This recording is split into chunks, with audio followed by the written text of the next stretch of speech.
welcome to another episode of Seated. Today we're going to talk about green juice. I know this isn't something that is new and it is fairly popular, but I love to reiterate things that are already really good for you that are in the mainstream. So today I'm going to share with you a green juice that I love. Personally, it's the perfect balance of sweet and savory because it introduces the pineapple, but you could switch around the ingredients and use it for whatever you would like to use it for. So here in our green juice recipe, we have 5 to 7 stalks of celery, 1 cucumber, 1 lemon, a half a pineapple, and I would say in my recipe it says 2 nubs of ginger, which is about what you see here, like 2 thumb sizes of ginger. I would now cut it up in whatever that you're using to make the juice. So if it's a juicer, make sure that you are able to fit it in the juicer.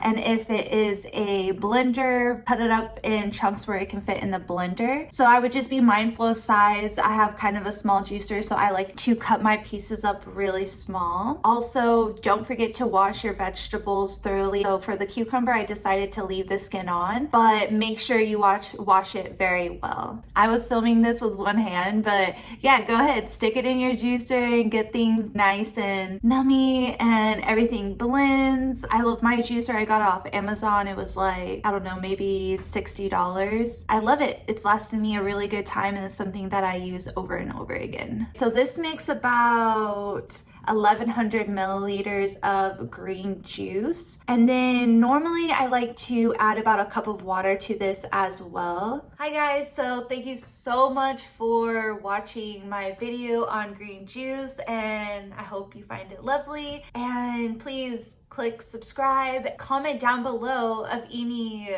juice recipes that you recommend. Thank you very much. Bye.